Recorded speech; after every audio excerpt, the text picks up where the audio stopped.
देखो आज सारा ओडिशा रे आमर लोकप्रिय मुख्यमंत्री मोहन चरण माझी कर कमल 14टी अटल बस स्टाण्ड उद्घाटित से अवसर में मो संसदीय क्षेत्र बालिकुदा ठारे मध्य नुआ बस स्टाण्ड टी आज तार शुभ उद्घाटन या द्वारा बालिकुदा एरसमा अंचल बहु जनसाधारण प्रकृत में उपकृत हेबे एवं जो माने बालिकुदा को आसुचंती बाहर अंचल से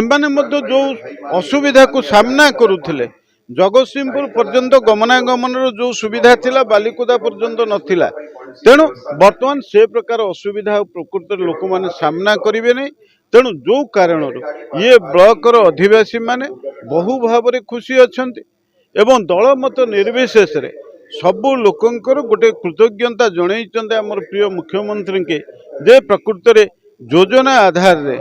एठी बालिकुदार जो उन्नति पाई ये बस स्टैंड नितांत आवश्यकता को ये सरकार पूरण करिछि। तेणु सेथिपाई आज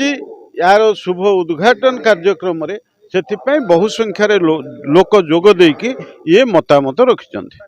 बस स्टैंड उद्घाटन होबार आवश्यकता थिला यथेष्ट आगुरु उक्त बस स्टैंड पाखापाखि 3 मास है संपूर्ण सरीला।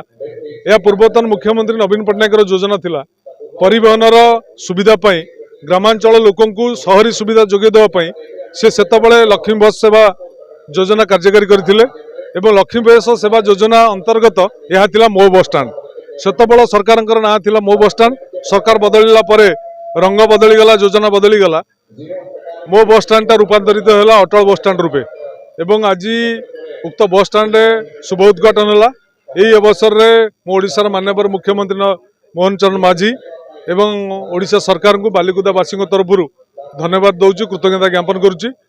आशा करी जे बालिकुदार विकास पाई माननीय मुख्यमंत्री उक्त सरकार पातर अंतर नीति अवलंबन न करी बालिकुदा विकास को निश्चित भाव में अग्राधिकार देवे।